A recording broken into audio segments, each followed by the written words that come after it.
Hello, friends, and welcome to the Exams Made Simple. And we are back again with the Hindu Complete Newspaper Analysis for 14th of July 2021. तो 14 जुलाई 2021 का the Hindu newspaper analysis देखेंगे।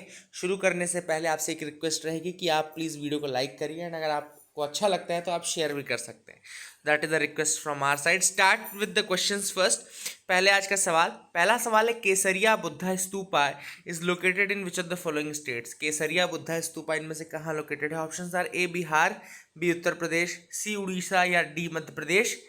Late me tell you the answer for this question as well. साथ में बताता जाता हूँ, केसरिया बुद्धा स्तूपा जो है चंपारण डिस्ट्रिक्ट के पास लगभग बिहार में लोकेटेड है। ठीक है ना, तो याद रखिएगा Kesariya Buddha stupa is located in Bihar. काफी इंपॉर्टेंट है, कल मैंने आपको बताया भी था।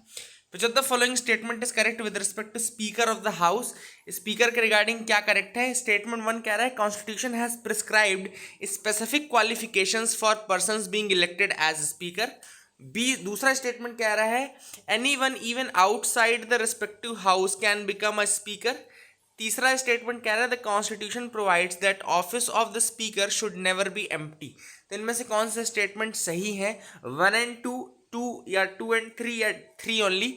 तो let me tell you one by one. पहला जो स्टेटमेंट है वो गलत है, क्योंकि कॉन्स्टिट्यूशन ने कोई स्पेसिफिक क्वालिफिकेशंस नहीं मेंशन किए हैं। दूसरा स्टेटमेंट भी गलत है, क्योंकि outsider can not become the speaker. And तीसरा स्टेटमेंट सही है कि the constitution provides that the office of speaker should never be empty. बिल्कुल सही बात है, office of speaker should never be empty. तो ये स्टेटमेंट सही हो जाएगा। तो कुल मिलाकर के इसका आंसर जो रहेगा वो रहेगा डी, यानी कि 3 ओनली। ठीक है, इसका आंसर रहेगा 3 ओनली। फिर तीसरा सवाल है, consider the following statements with respect to river Kaveri. Kaveri river के रिगार्डिंग स्टेटमेंट्स दिए हैं। पहला स्टेटमेंट कह रहा है, the river Kaveri rises at Tala Kaveri on the Brahmagiri ranges in the western ghats in Karnataka and drains into the bay of Bengal. दूसरा स्टेटमेंट कह रहा है, the disputed Mekedatu dam project is being proposed to be built across the Kaveri. तीसरा statement कह रहा है, Harangi, Shimsha, अर्कवती rivers are important tributaries of the Kaveri river. 1 and 2 statement are correct, 1 and 3 are correct, 2 and 3 are correct, या 1, 2 and 3 are correct. The correct answer for this will be D, 1, 2 and 3. तीनों ही statement सही हैं, तीनों के तीनों सही हैं, है ना? तो that will be the answer. Now let's come to the mains question of the day. तो आज का mains question of the day है, shed a light on the relations of India and Nepal. India Nepal relations के ऊपर आपको एक light set करनी है। इसके अलावा what it holds for the future of India Nepal relations के बारे में भी लिखना है। कुल मिलाकर के shed a light on the India Nepal relations and its future, this is the question to you. India Nepal के रिलेशनशिप्स अभी क्या इशूज़ हैं, क्या पॉइंट्स हैं, ये सारी चीज़ें डिस्कस करेगा। इसके अलावा फ्यूचर या वे फॉरवर्ड क्या है दोनों के रिलेशनशिप्स के लिए, कौन कौन से एरियाज हैं जहाँ पे हम कोलैबोरेट कर सकते हैं, क्या डिस्प्यूट्स हैं जो हम रिजॉल्व कर सकते हैं, इसके ऊपर आपको लिखना है। This is the question to the mains. Please do give us some points in the answer. आप नीचे कुछ पॉइंट्स दीजिएगा। Let's move to the news analysis part. आज एक ही न्यूज़ है जो दूसरे न्यूज़पेपर से मैंने उठाई है, ये है कोंगू नाडू के रिगार्डिंग। अभी रिसेंटली काफ़ी इशू ट्रिगर्ड हो गया था in the debate in the political circles in Tamil Nadu, because जो टर्म यूज़ किया गया है was Kongu Nadu. It is the informal name for a region in the western part of the state. Western part of the state के लिए नाम use होता है कोंगू नाडू का। That is the thing which is there, and इसी कारण थोड़ा डिस्प्यूट राइज हो गया। तो कोंगू नाडू है क्या, इसके बारे में हम देख लेते हैं। Kongu Nadu is neither a place with a pin code nor a name given formally to any region। Formally ये नाम नहीं दिया गया है। सबसे पहली चीज़ तो आपको ये मेक श्योर करना है कि आप समझें कि पहली चीज़ ये कि ये फॉर्मली नाम नहीं दिया गया है टू एनी रीजन और स्पेसिफिक प्लेस।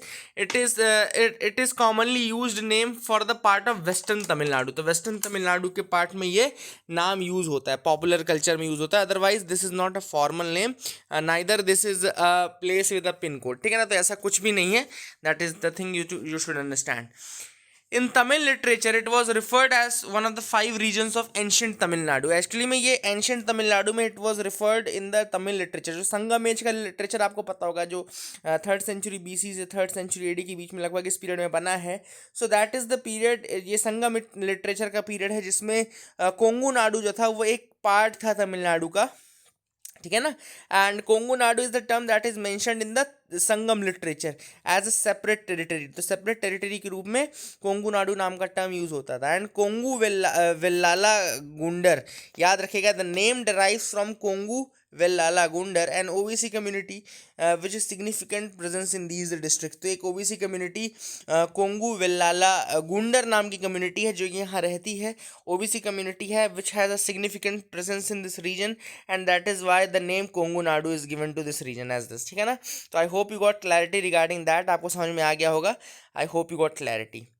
अगली जो न्यूज़ है वो है Sputnik 5 to be made by serum institute of India. तो सीरम इंस्टीट्यूट ऑफ इंडिया जो रहेगा वो प्रोड्यूस करेगी at least 300 million doses of Sputnik 5 according to an announcement from the Russia's sovereign wealth fund RDIF on Tuesday.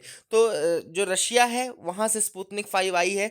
जैसे countries आपको कुछ कुछ की याद रखनी पड़ेगी, जैसे सीनोफार्म की आपको याद रखना पड़ेगा कि चाइनीज़ है, ठीक है ना। और ऑक्सफोर्ड के साथ हमने मिल करके जो बनाई है, जैसे मान लो कोवैक्सीन है या कोविशील्ड है, कौन सी हमने ऑक्सफोर्ड के साथ मिल के बनाई है।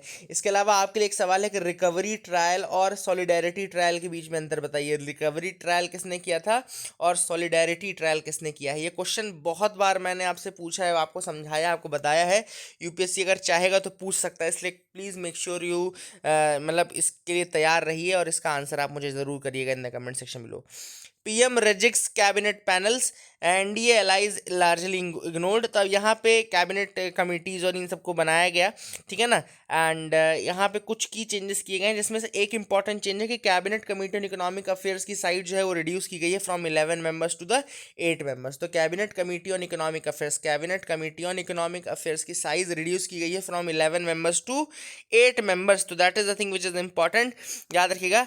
एक और सवाल कि cabinet committee on economic affairs को हेड कौन करता है? तो cabinet committee on economic affairs को हेड करता है प्राइम मिनिस्टर, याद रखिएगा, प्राइम मिनिस्टर। मेन काम क्या है? एक बहुत इंपॉर्टेंट काम है जो कि cabinet committee on economic affairs करती है, वो है अनाउंसमेंट ऑफ एमएसपी। एमएसपी का जो अनाउंसमेंट होता है, अप्रूवल होता है, अप्रूवल जो होता है, याद रखिएगा, एमएसपी का जो अप्रूवल होता है वो कौन करता है? Cabinet committee on economic affairs. MSP का रिकमेंडेशन किसके बेसिस पे होता है? CACP, याद रखिएगा, CACP के रिकमेंडेशंस पे एमएसपी बनाई जाती है, ठीक है ना। Commission on agricultural costs and prices बोलते हैं CACP को, commission on the agricultural costs and prices, उसका रिकमेंडेशन रहता है। Then approval finally cabinet committee on economic affairs करती है। And cabinet committee on economic affairs को हेड कौन करता है? उसको हेड करता है प्राइम मिनिस्टर। तो I hope you got clarity on that, ठीक है ना। ये दोनों न्यूज़ आइटम्स आप स्पेशली याद रखिएगा, ठीक। अब आगे मूव करते हैं मैप ऑफ द डे की तरफ। तो ये मैप जो आज हमने लिया है वो लिया है जॉर्जिया का मैप लिया, आप देख सकते हैं जॉर्जिया। जॉर्जिया बहुत रिसेंटली इंपॉर्टेंट रहा है, न्यूज़ में भी रहा है। क्यों? क्योंकि हमने सेंट केटेवन का जो रेलिक था वो प्रोवाइड किया था जॉर्जिया को। तो जॉर्जिया आप देख सकते हैं यहाँ पे वाटर बॉडी जिसके साथ बॉर्डर शेयर करता है वो है ब्लैक सी। जॉर्जिया यहाँ पे ब्लैक सी के साथ बॉर्डर शेयर करता है, वो आपको दिख रहा होगा। और यहाँ पे कुछ बॉर्डरिंग कंट्रीज़ हैं जो कि जॉर्जिया के साथ हैं। ऊपर आपको रशिया दिख रहा होगा, this is the Russian part, है ना। आप देख सकते हैं यहाँ पे रशिया काफ़ी बड़ा नर्दर्न पार्ट जो है जॉर्जिया का वो रशिया के साथ है। देन इसके बाद जो क्या चाहिए ईस्टर्न वाला पार्ट है, ईस्टर्न पार्ट पे आपका अज़रबाईजान इधर आता है, अज़रबाईजान बॉर्डर शेयर करता है। देन आर्मेनिया भी बॉर्डर शेयर करता है, अज़रबाईजान एंड आर्मेनिया दोनों ही बॉर्डर शेयर करते हैं। और इसके अलावा यहाँ पे टर्की बॉर्डर शेयर करता हुआ आपको दिख रहा होगा, टर्की बॉर्डर शेयर करता हुआ दिख रहा होगा। तो कुल मिलाकर के रशिया, अज़रबाईजान, आर्मेनिया, टर्की, रात करके इसका जो है कोड बनेगा, रात, है ना। देखो ना, इसका जो निमोनिक बनेगा वो बनेगा रात। Russia, Azerbaijan, Armenia and Turkey, these are the 4 countries which are touching this Georgia. Then आपको वाटर बॉडी में जो वाटर बॉडी मिल रही है वो है ब्लैक सी, ठीक है ना, ब्लैक सी। और रात जो होती है वो काली होती है, यानी कि ब्लैक होती है, इसलिए आप ब्लैक सी भी याद रख सकते हैं। तो कुल मिलाकर के जॉर्जिया रात और ब्लैक, रात और काली, काली यानी ब्लैक सी, ठीक है ना। तो रात तो काली होती है, तो कुल मिलाकर के जॉर्जिया के लिए आपने याद कर लिया रशिया, अज़रबाईजान, आर्मेनिया, टर्की, और 4 कंट्रीज हो गए। और वाटर बॉडी में कौन सी हो गई? ब्लैक सी, क्योंकि रात जो होती है वो काली होती है। तो that is the thing which is important. I hope you got clarity regarding this map as well. अब आते हैं एडिटोरियल पार्ट में। जो पहला एडिटोरियल हम डिस्कस करेंगे वो है the upcoming crisis in Indian federalism.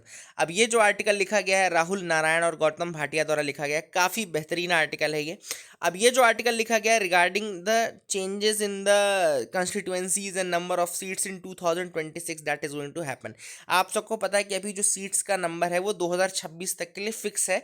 2026 के बाद जो होने वाला सेंसस है उसके बेसिस पे अब जो इसका सीट्स का रीऑर्गेनाइजेशन है वो किया जाएगा, ठीक ठीक है ना। ऑथर का ये कहना है कि अभी 1976 से 1976 से जो सीट्स हैं वो लार्जली 1971 सेंसस को रिफ्लेक्ट करती हैं, ठीक है ना। इसका मतलब है कि अभी तक जो की चेंजेस इन पॉपुलेशन है उसको इंक्लूड नहीं किया गया है, अभी जो करेंट नंबर ऑफ सीट्स हैं उनमें पॉपुलेशन के चेंजेस को इंक्लूड नहीं किया गया है, ठीक है ना। अब ऑथर का ये कहना है कि कई स्टेट्स हैं जिन्होंने अपने स्टेट्स की पॉपुलेशन को रिड्यूस करने में या मदद की है, और कई स्टेट्स हैं जो छोटे स्टेट्स हैं जहाँ पे पॉपुलेशन ऑलरेडी कम है, ठीक है ना। तो अब जो है अभी तो नंबर ऑफ जो सीट्स हैं वो फ्रीज्ड है, यानी कि पॉपुलेशन जो चेंज हुआ इतना बड़ा 1970 के बाद लगभग 50-60 साल का जो चेंज है वो रिफ्लेक्ट नहीं हो रहा है पॉपुलेशन का। तो कुल मिलाकर के जब अपन इस चीज़ को चेंज करेंगे, यानी कि जब अपन 2026 के सेंसस 2026 के बाद होने वाले सेंसस के अकॉर्डिंग करेंगे, तो उसमें जिन स्टेट्स की पॉपुलेशन कम है वो लूजिंग स्टेट पर रहेंगे, लूजिंग साइड पर रहेंगे, यानी कि जो छोटे स्टेट्स रहेंगे या जो, क्योंकि ऑब्वियस बात है ना, सीट्स जब जिनके बेसिस पे रहेगी, जिनकी ज़्यादा सीट्स रहती हैं वो इन स्टेट्स की ज़्यादा वैल्यू रहती है। जैसे आज भी यूपी की ज़्यादा वैल्यू क्यों है, पॉलिटिकल अगर ग्राउंड्स देखें तो उसमें यूपी की बहुत ज़्यादा वैल्यू है। कोई भी प्राइम मिनिस्टर रहता है तो यूपी से आने की कोशिश करता है। इनफैक्ट जो प्राइम मिनिस्टर नरेंद्र मोदी है वो भी वाराणसी से क्यों आए, because of getting the touch of Uttar Pradesh, क्योंकि उत्तर प्रदेश अगर आपके साथ नहीं रहेगा तो आप नहीं जीत सकते। तो कुल मिलाकर के वही वाली बात रहती है कि जो बड़े स्टेट्स रहते हैं उनको ज़्यादा पॉलिटिकल फेवर मिलता है, जो छोटे स्टेट्स रहते हैं उनको कम पॉलिटिकल फेवर मिलता है, ठीक है।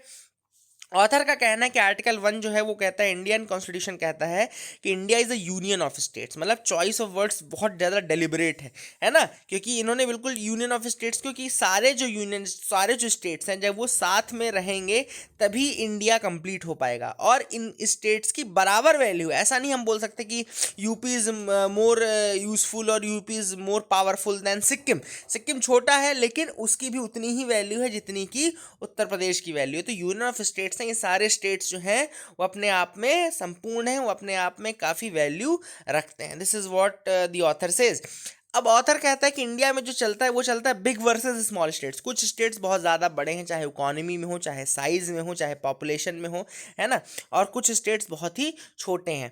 इन a democratic setup all citizen are equal. अब हम देखो सारे सिटीजन बराबर हैं, हम ये तो नहीं करेंगे कि सिक्किम का सिटीजन जो है वो कम इंपॉर्टेंट है एंड यूपी का सिटीजन ज़्यादा इंपॉर्टेंट है, ऐसा नहीं बोल सकते।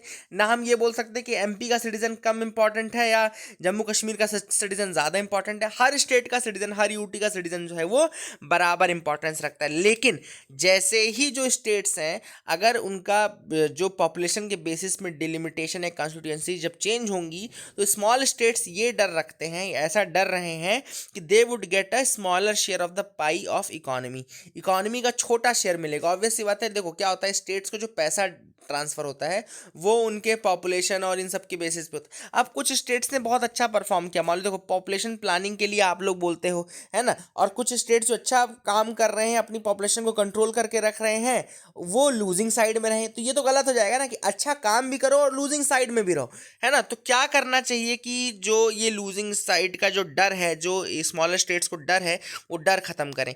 तो अमेरिकन से हम एग्जाम्पल ले सकते हैं कि अमेरिका में 50 जैसे अगर यूनिट्स हैं, 50 स्टेट्स हैं, तो सबको बराबर पावर दी गई है किसी ने कुछ ना कुछ करके।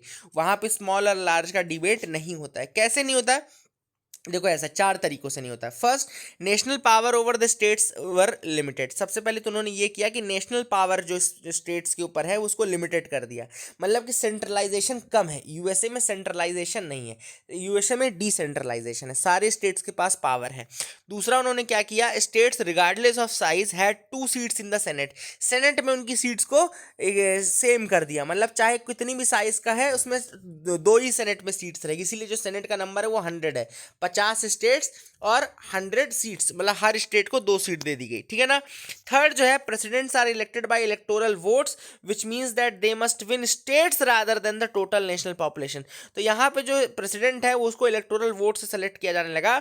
इसका मतलब है कि उसको स्टेट जीतना जरूरी है, ना कि पॉपुलेशन।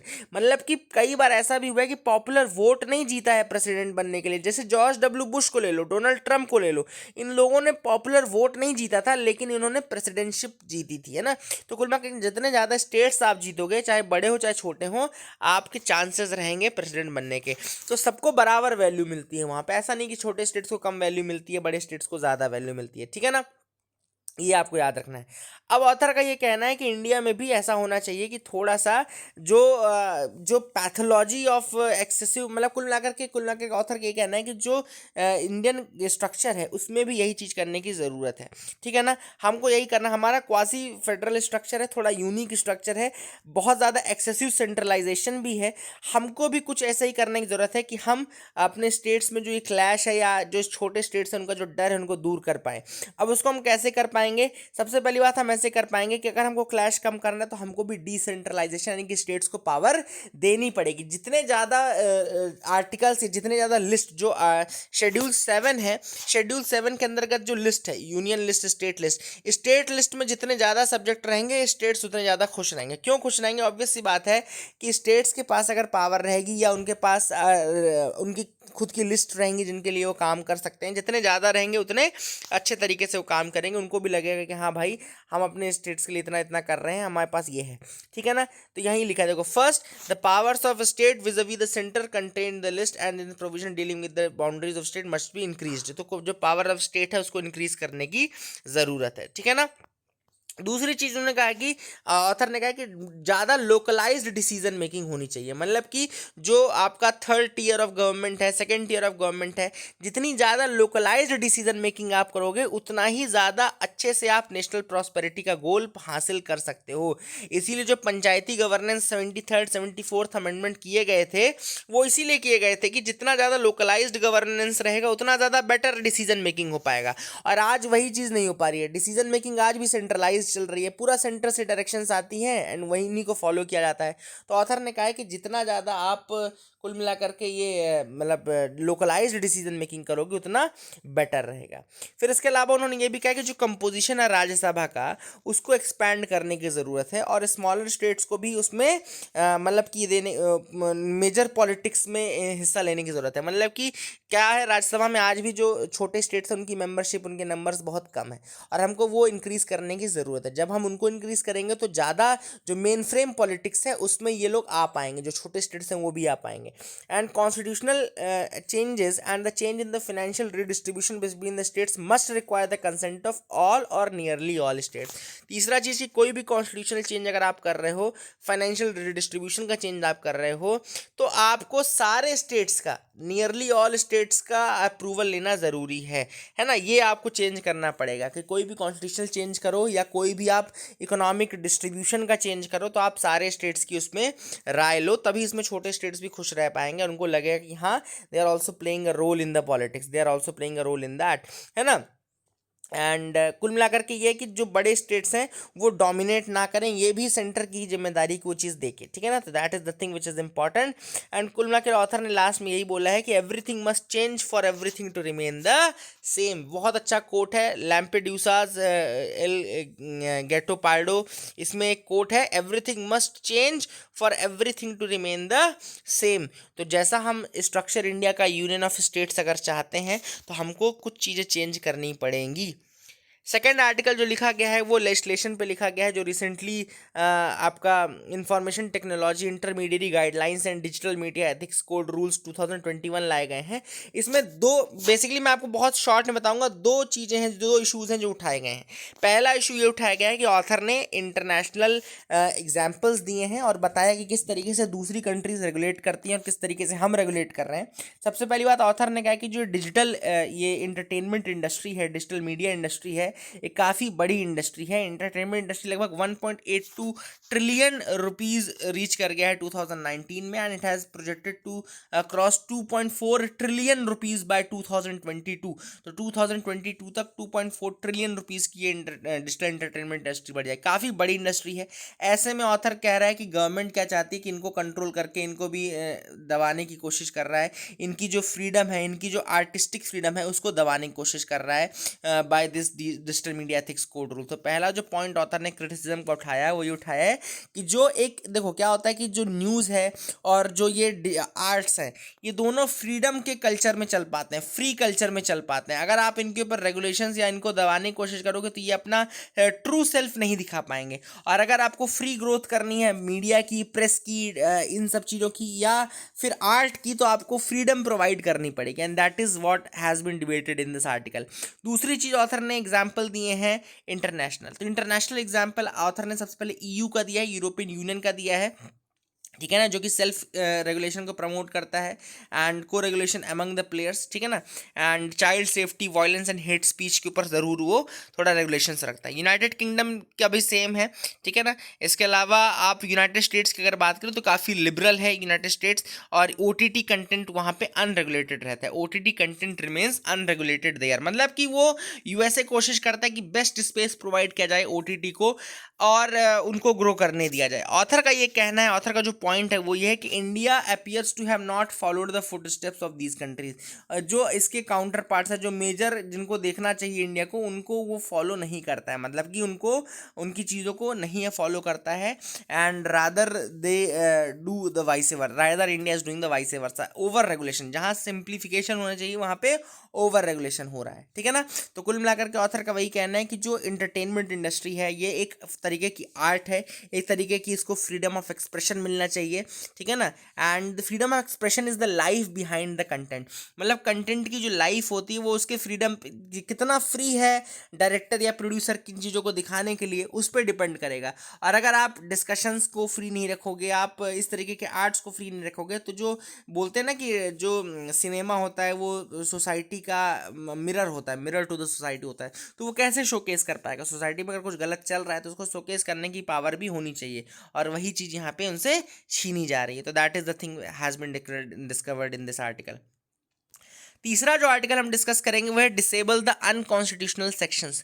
अब रिसेंटली क्या हुआ, एक के एप्लीकेशन सुन रहा था सुप्रीम कोर्ट, जिसमें उन्होंने शॉक थे वो ये जान करके कि अभी भी section 66A of the IT act 2000, यानी कि सेक्शन 66A जिसको कि 2015 के Shreya Singhal versus union of India case में नल एंड वॉइड डिक्लेयर कर दिया गया था। सुप्रीम कोर्ट ने Shreya Singhal versus union of India case में 2015 में सेक्शन 66A IT एक्ट 2000 का सेक्शन 66A था, जिसको कि अनकॉन्स्टिट्यूशनल और वॉइड डिक्लेयर कर दिया गया था, जो कि काफ़ी ज़्यादा वेग था ये आर्टिकल, ये सेक्शन काफ़ी ज़्यादा वेग था IT एक्ट का, तो इसको अनकॉन्स्टिट्यूशनल अवॉइड कर दिया था, ठीक है ना। और सुप्रीम कोर्ट ने ये भी कहा था कि ये जो आर्टिकल, ये जो सेक्शन है ये वॉयलेटिव है आर्टिकल 19(1)A का, है ना, और रीजनेबल रिस्ट्रिक्शंस में नहीं आता है ये, and that is the thing, it was declared unconstitutional and void. इसके अलावा जैसे ऑथर ने कहा कि सुप्रीम कोर्ट ये जानकर के हैरान था कि अभी भी पुलिस वाले क्या करते हैं, अरेस्ट करते हैं, ये सेक्शंस लगा के रखते हैं, है ना, these sections are being implemented. इसके अलावा ऑथर ने 2-3 और एग्जाम्पल दी कि 1983 में कोर्ट ने स्ट्रक किया था सेक्शन 303 IPC का, इंडियन पीनल कोड का सेक्शन 303 जो था उसको भी स्ट्रक डाउन किया था, which provided for the capital punishment for murder by a person serving a life term in another case. अगर कोई व्यक्ति दूसरे केस में लाइफ टर्म झेल रहा है तो अगर वो मर्डर करता है तो उसको कैपिटल पनिशमेंट मिलती है, तो इसको भी स्ट्रक डाउन किया था। फिर इसके बाद मिठू वर्सेज स्टेट ऑफ पंजाब में, मिठू वर्सेज स्टेट ऑफ पंजाब में it held that punishment was not based on rational principles as no judicial discretion was available to a life convict। तो यहाँ पे जो ये 303 था ये मिठू वर्सेस स्टेट ऑफ पंजाब में नल एंड वाइड हुआ था। फिर 2018 का केस है important, Navtej Singh Johar versus union of India case, जो कि सेक्शन 377 को डीक्रिमिनलाइज करता है, ठीक है ना। इसके अलावा Joseph shine versus union of India case है, जो कोर्ट ने एडल्टरी को सेक्शन 497 IPC का है उसको भी स्ट्रक डाउन कर दिया है, Joseph shine versus union of India.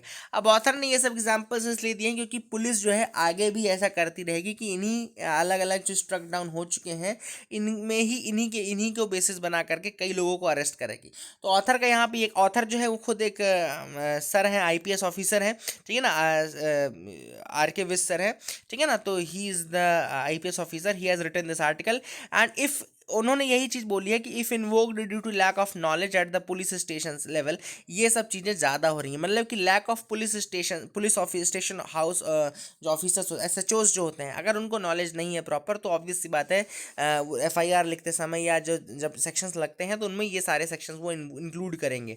कुल मिलाकर के ऑथर का ये कहना है, सर का ये कहना है कि the negligence should not be मतलब देयर, एंड ये नेग्लिजेंस दूर होनी चाहिए। इसके लिए क्या करना चाहिए, जैसे पुलिस जो करंट सिस्टम यूज़ कर रही है FIR के लिए वो CCTNS यूज़ कर रही है।